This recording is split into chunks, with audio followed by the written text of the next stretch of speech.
नमस्कार, राधे राधे। आज इस वीडियो में हम आपको दिखाएंगे कि जीवित पुत्रिका व्रत में कैसे पूजा की जाती है। हिंदू पंचांग के अनुसार हर साल अश्विन मास के कृष्ण पक्ष की अष्टमी तिथि को यह व्रत किया जाता है। जीवित पुत्रिका व्रत 28 सितंबर को नहाय खाए के साथ शुरू होगा। 29 सितंबर को पूरे दिन निर्जला व्रत रखा जाएगा और 30 सितंबर को व्रत का पारण किया जाएगा। तो आइए अपनी पूजा विधि का पूरा वीडियो देखते हैं कि कैसे इस दिन पूजा करनी है। तो इसके लिए हमने सबसे पहले चौकी पर कपड़ा बिछाकर, आप लाल या पीला किसी भी रंग का कपड़ा बिछा सकते हैं, उस पर हमने अपने जीमूत वाहन, चिल्लो और सियारन को बैठा लिया है। तो सबसे पहले हम कलश की स्थापना कर रहे हैं, क्योंकि इस व्रत की पूजा किसी नदी या फिर किसी खुले स्थान पर की जाती है, तो इसके लिए हम कलश की स्थापना कर रहे हैं। स्थापना के लिए हमने पहले कुछ चावल रख लिए हैं, उसके ऊपर हम कलश स्थापित कर लेंगे। हमने आपको अपनी पूजन सामग्री वाले वीडियो में बताया था कि कलश किस तरह से बनाया जाता है, तो आप वहां जाकर देख सकते हैं। इसके बाद पूजा की शुरुआत के लिए गणपति जी का आवाहन करते हैं। गणपति जी को बुलाते हैं, हाथ जोड़कर उनका आवाहन करते हैं। हाथ में हम एक पान के पत्ते पर पुष्प, चावल, सिक्का और सुपारी लेकर उनका आवाहन करते हुए उन्हें स्थापित करते हैं। हाथ जोड़कर उनकी पूजा के लिए उन्हें आमंत्रित करते हैं कि हे प्रथम पूजनीय गणपति जी, आप यहाँ पधारें और हमारी पूजा को स्वीकार करें।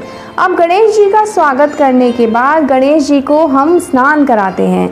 तो स्नान के लिए हम कुछ गंगा जल की छींटे मार रहे हैं। फूल के द्वारा हम उन पर गंगा जल के छींटे दे रहे हैं। उन्हें स्नान करा लिया है, तो अब हम उन्हें रोली, सिंदूर या चंदन का तिलक लगाएंगे। आप चाहें तो तीनों से तिलक लगा सकते हैं। यदि आपकी पूजन सामग्री में कोई चीज़ कम है तो कोई बात नहीं, इससे कुछ फर्क नहीं पड़ता है कि पूजन सामग्री ज़्यादा है या कम है। आपके मन के भाव, आपकी श्रद्धा सच्ची होनी चाहिए, उससे कोई फर्क नहीं पड़ता है कि पूजन सामग्री कम है या ज़्यादा। तो हम रोली और सिंदूर को अर्पित करेंगे, और जो सिंदूर हमने अपने गणपति जी को लगाया है उसे हम अपनी भी लगा लेंगे। इसके बाद हम उन्हें अक्षत अर्पित करेंगे। जो हमने पीले रंगे हुए चावल लिए थे उन्हें अर्पित करेंगे। गणपति जी को वस्त्र रूपी कलावा अर्पित कर रहे हैं। इसके बाद हम हाथ जोड़कर सभी देवी देवताओं को और गणपति महाराज को यहाँ पर पूजा में आमंत्रित करने के लिए, अपनी पूजा को सफल बनाने के लिए, यहाँ पर स्थापित होने के लिए बोल रहे हैं।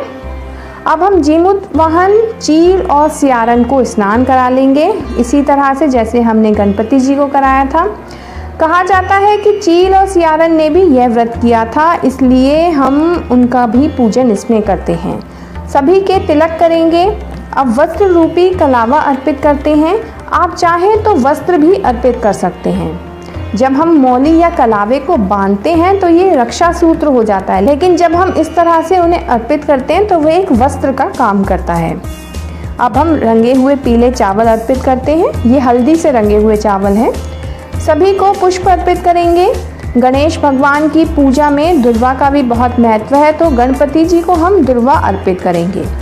अब जो हमारे वो जो जूतिया धागा था, या फिर आपके पास सोने या चांदी का जूतिया है, तो आप उसे अपने जीमूत वाहन बाबा के पास रख लें और उसका भी हम पूजन करेंगे। गंगा जल से छींटे देंगे, उसको तिलक लगाएंगे, अक्षत अर्पित करेंगे, पुष्प अर्पित करेंगे। इस तरह से हम उसका भी पूजन कर लेंगे। अब हम भोग लगाएंगे। हमने आपको पहले ही बताया था कि भीगे हुए चने से हम भोग लगाएंगे, बताशों से, मिष्ठान से, फल से, तो इन सब का हम भोग लगाएंगे। यदि आपके पास कोई और मिष्ठान है तो आप उसका भी लगा सकते हैं। आप घर में बने हुए मिष्ठान का भी प्रयोग कर सकते हैं।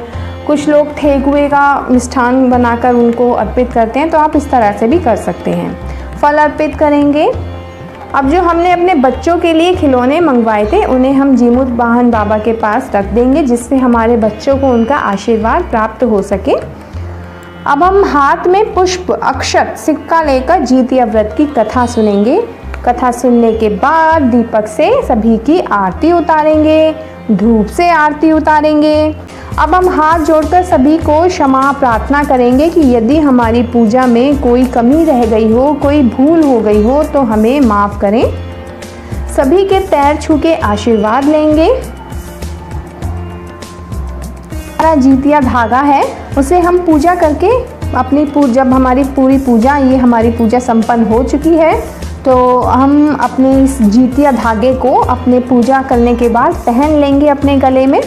और इसको अपने बच्चों को, जो हम अपने बच्चों को इसे पहनाएंगे, तो वो हमें पारण करने के बाद अपने बच्चों को पहनाना है। जब हम अपना पारण कर लेंगे, हमारा व्रत पूरा हो जाएगा, तब हम अपने बच्चों को ये पहना देंगे। साथ ही साथ जो हमने बाबा के ऊपर खिलौने आदि चढ़ाए थे, वो भी हम अपने बच्चों को उनके आशीर्वाद के रूप में दे देंगे। तो आपको ये वीडियो पसंद आया हो तो वीडियो को लाइक करें, शेयर करें और चैनल को ज़रूर सब्सक्राइब करें। नमस्कार, धन्यवाद, राधे राधे।